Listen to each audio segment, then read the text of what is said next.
only read a small bit of it. In the background, we're going to be playing World of Warships Legends. For some reason, I keep spacing out on that name every now and then. Fun game. It's free on PlayStation. Don't have PlayStation Plus, I don't think. For it to be free, it is a free game. It is absolutely fun.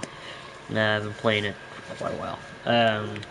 Well, not quite a while, but playing it for a few days here and there, and it is fun. So, let's go ahead and just post this link to this wonderful podcast stream. There we go. That is.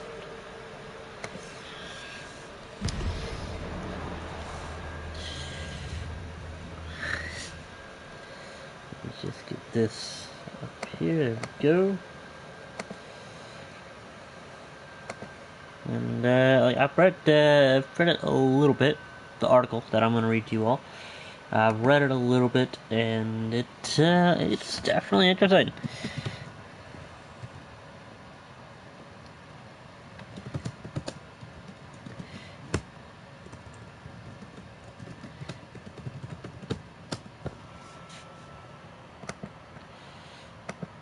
So, hello there, thank you for joining. Just post that in our wonderful podcast server. If you want to join our podcast server, it should be the second link in the description. Yes, perfect. Second link in the description. Alright. So I highly recommend you join the podcast server. So yeah. Start moving a little bit so people don't think I'm AFK here. Okay, so this article is brought to us by the BBC. bbc.com/future/article, and then numbers. So now the title of it is "Can Charcoal Make Beef Better for the Environment?" Now, on the previous page that I was at on World BBC, bbc.com/world,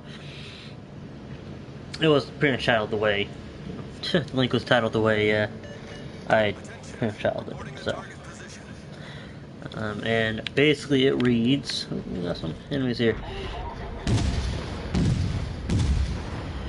Reads, cattle farming is a large source of agriculture's methane emissions. Nikki Kasak, apologies if I butcher any names here, asks whether a remedy dating from the 3rd century BC could help cut emissions and boost soil health. So I found it interesting that it's, that's that old, and it was efficient then, and it might be efficient now. But let's go ahead and read into that. So, on a hot December day on a cattle farm in Western Australia, the smell of manure is hard to ignore. But not for long. As I watch, a cluster of dung beetles is hard at work, and soon the cow's manure will be buried in the soil.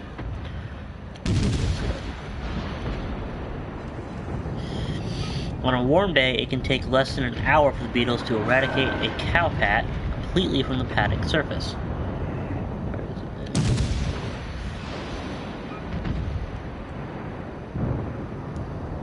It is still going.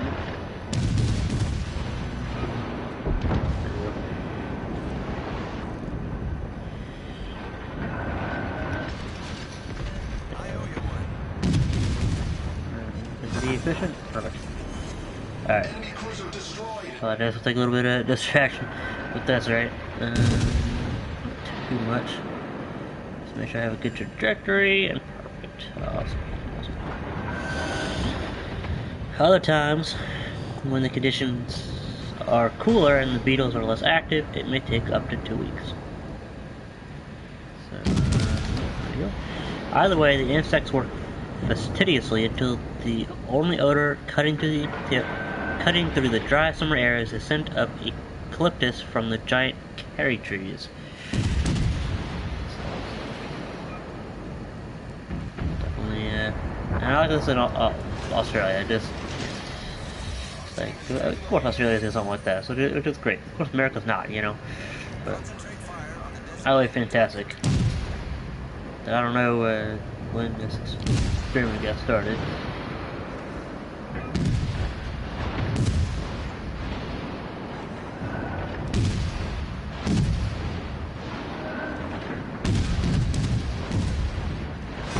save this guy. There we go.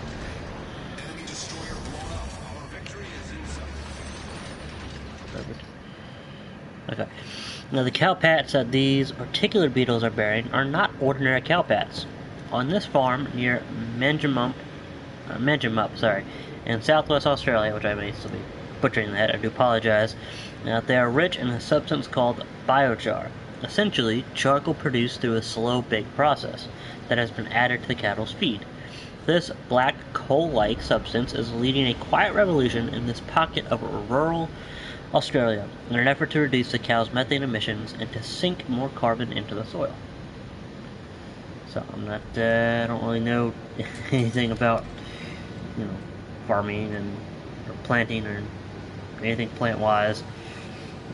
But hey, I'm guessing more carbon is, good if they're trying to do it right. Just guessing. Biochar is one way farmers are working to reduce the hotly debated environmental impact of cattle. As cows digest their food, they release methane, a greenhouse gas more than 25 times more potent than carbon dioxide. Methane leaves their digestive tract at both ends, through eructation, better known as burping, and a small amount through flatulence. Once out of their system, their dung continues to release small quantities of methane. Well, I got a message here. Let's see what this is.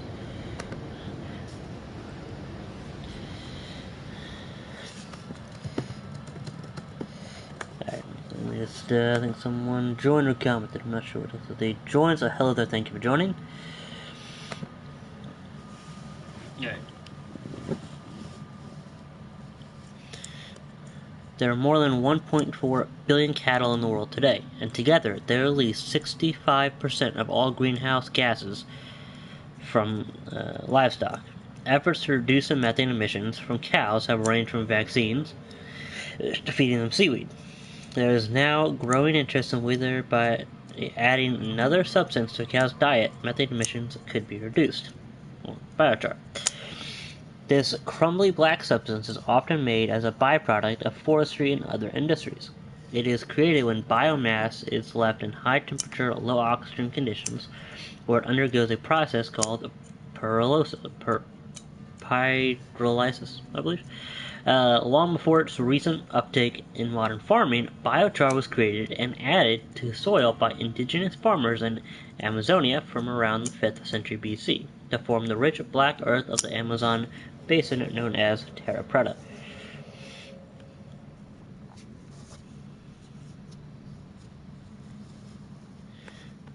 Feeding biochar to cows also has a long, illustrious history. In the 3rd century BC, Cato the Elder wrote that sick cattle should be given 3 pieces of live coal, or charcoal. However, he also recommended giving the sick cows 3 pints of wine and a series of other questionable substances. Which, we'll actually get into that in another article. Another podcast if I can find it. More recent studies have found that there may be some wisdom in the former of Cato the Elder's musings. In 2012, a research group in Vietnam found that adding 0.5 to 1% biochar to cattle's feed could reduce methane emissions by more than 10%, while other studies have found reductions of up to 17%. So just think about that. Just, between 0.5% and 1% of biochar, right, could reduce methane emissions between 10 and 17%. Studies on beef cows in the Great Plains of the U.S. found that adding biochar to feed reduces cow methane emissions by between 9.5% and 18.4%. Given that methane makes up 90% of greenhouse gas emissions from cattle farming, this could considerably cut cattle's environmental footprint. Which it is kind of funny how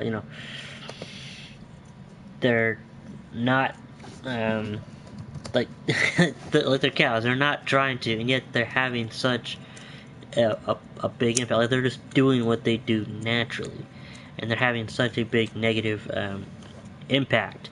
They don't realize it. So I mean, that makes me think: what other natural things do humans, or I don't mean driving a car. That's not exactly natural. I mean, technically it is natural because everything is made of that's a whole nother podcast to get into. But anyway, yeah, I mean, like just you know what I mean? Like I don't know. I'm not a scientist, but it'll be curious to know in a few years' time, or a few decades' time, will somebody go like, oh, well, look, this natural thing that these humans are doing, or these other animals are doing, is having, this kind of impact. It's kind of interesting to think about. Um,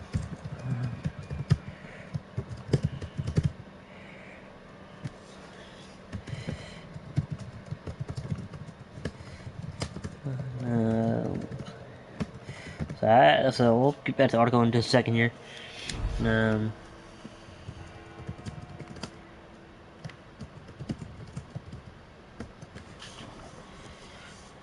let's go ahead and make sure I haven't missed a comment there. Fantastic. The mechanism by which biochar is thought to lead to these reductions, however, is not well understood.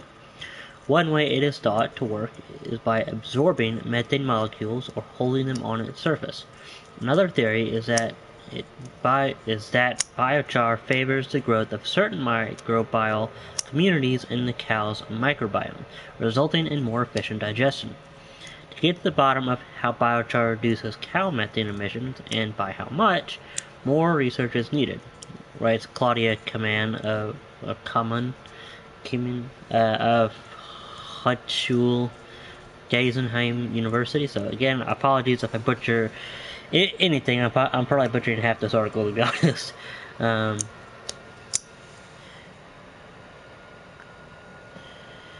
So, that just, yeah, I mean, yeah, I wish I could better read these names aloud, these more complex names and words, but we're doing the best we can, right? So it goes on to read, on this farm near Manjimup, cattle farmer Doug Powell has been taking part in studies on biochar for several years. He gets his biochar as a byproduct from a local silicon producer.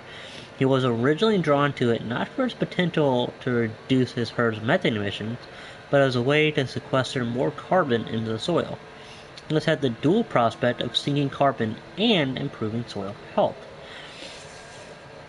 Due to the highly porous nature and high surface area of biochar, it improves soil's ability to hold more water, says Bawana Bada, a soil science lecturer of the University of Melbourne. The fine network of pores within biochar gives room for soil microorganisms to live. This increases the microbial diversity in the soil. But at first, Powell puzzled over how he would be able to get the biochar into his pastures. Usually it required large and expensive specialist machinery. I thought, we haven't got big-time farming equipment, and my gates aren't wide enough, he says. Powell wondered, would it be possible to get the biochar in the ground with little to no cost by using his herd of cows to distribute it? After all, they wandered his pastures all day long, and their dung was sprinkled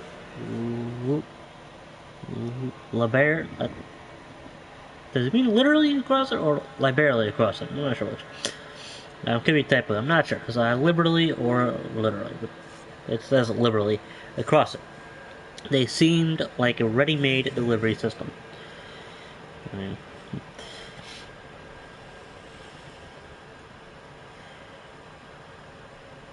then there's a picture of a cow eating grass. Hopefully it's grass and not eating their own manure. That would be like a dog, but okay.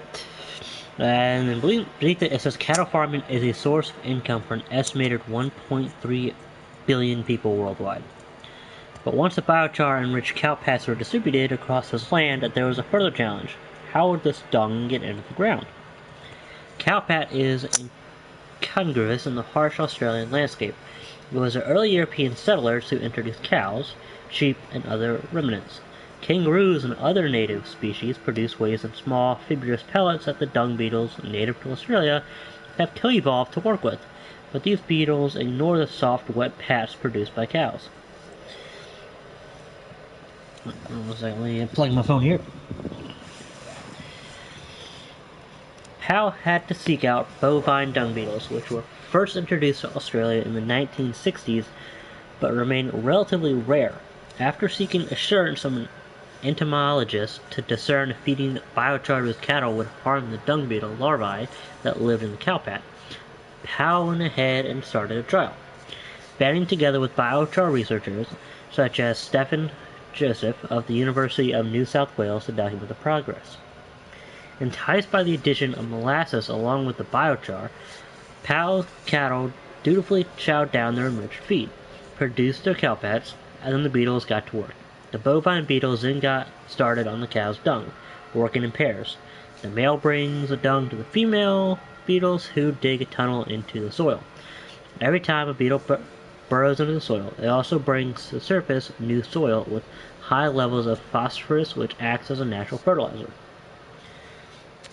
So it looks like it's having 3 effects, these cowpats. So reducing emissions, getting more carbon into the soil, alright, bringing up natural fertilizer.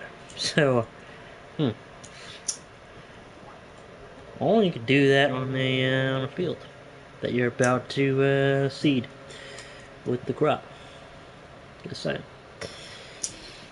Studies over a 3-year period on Doug's farm showed an increase in total organic carbon and enhancing soil fertility from when he first started.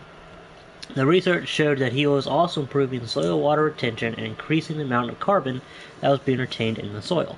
Overall, Powell saw a quantum leap in the quality of his farmland as it became more economically viable and productive.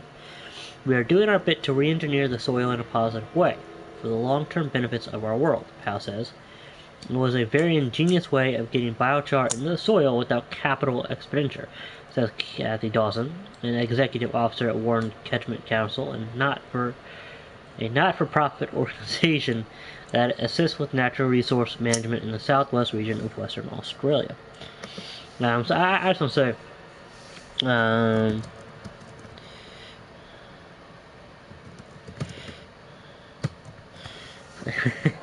that I feel like it wasn't too long ago when they weren't called not-for-profits, but non-profits. So I'm not sure why it's been titled. Maybe that's at least in America it's been called non-profit. So I mean, it's basically like it's basically a charity that isn't in it to make money, but they're in it to help people. But I know like all charities are to do that, but that's like basically at the end of the day, the people don't really take home a paycheck. So they're not working. So yeah, so it's kind of all the money that actually goes to the charity goes to keeping the lights on for whatever the building is, and maybe paying for like the vehicles and the gas, and it pays for the food for the employees to keep them going. Like lunch and I don't know, whatever. And then the rest goes to the charity. But no one takes home at the end of the day as a paycheck. So, but so I'm gonna have to look that up because I've seen that a lot more lately. So, that's not the end of the article, by the way. We are a little over halfway done. Okay, where was I?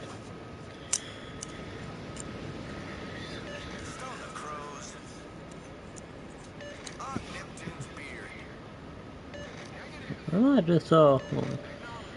Okay, there we go.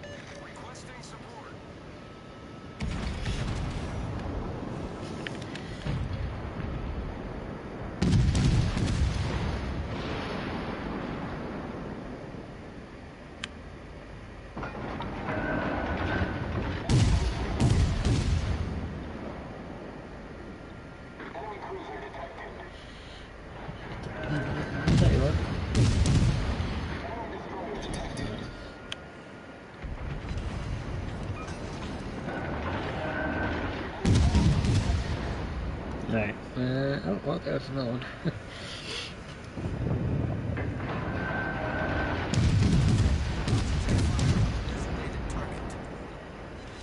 If only one hit doesn't work, they just do a full damage.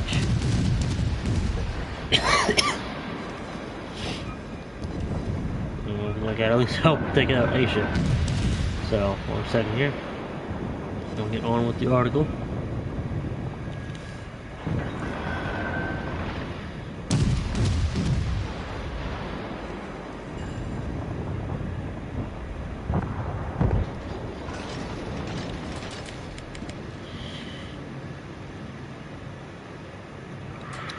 Oh man.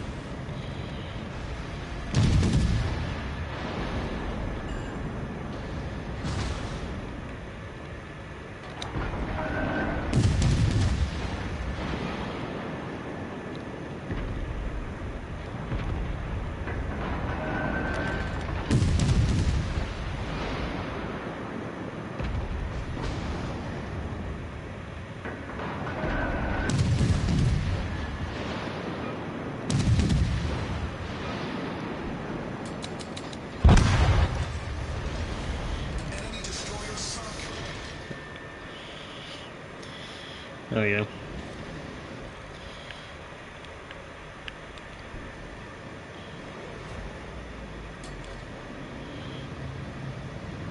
Just what that catching weird.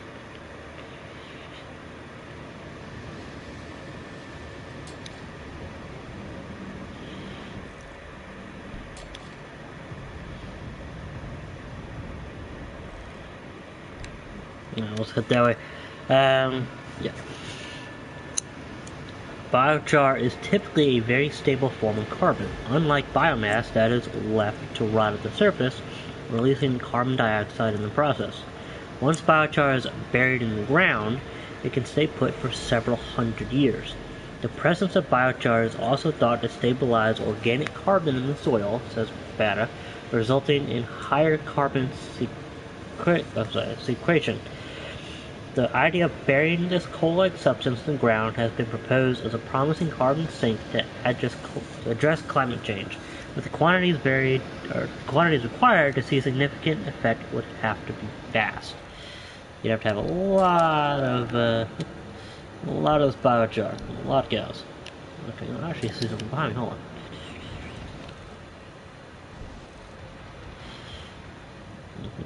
I see you. Come on.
Shit, oh, there we go.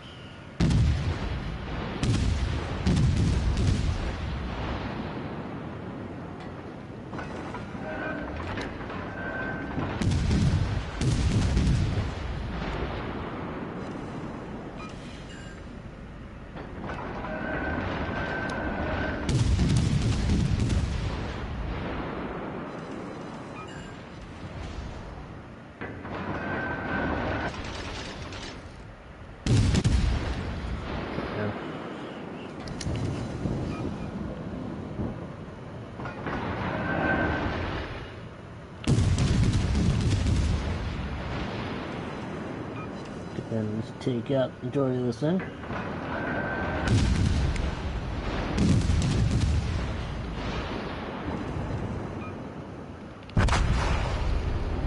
Alright. They destroyed me, that's fine. Alright, cool.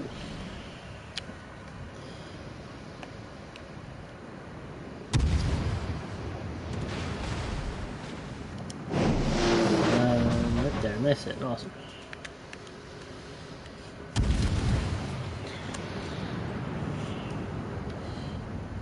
Should we get, let's see.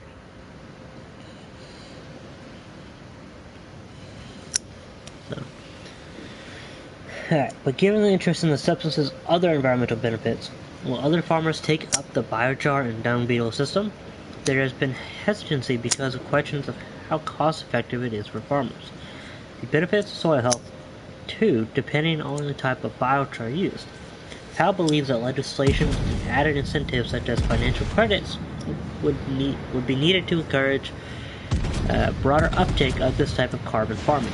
He remains hopeful that the system he has developed will encourage more farmers to take it up in time. While cattle farming has a vast environmental impact, it is also a livelihood for an estimated 1.3 billion people worldwide. The unlikely combination of biochar and dung beetles could be one way that farmers can reduce their contribution to the climate crisis while reaping the benefits of healthier soil. The emissions from travel it took to report this story were 50 kilograms CO2 traveling by car. The digital emissions from this story are an estimated 1.2 grams, 3.6 grams CO2 per page view. Okay. So that's... so I guess that's about an article. What is that? So that's definitely very interesting. Let me see what I'm saying. Comments. Not.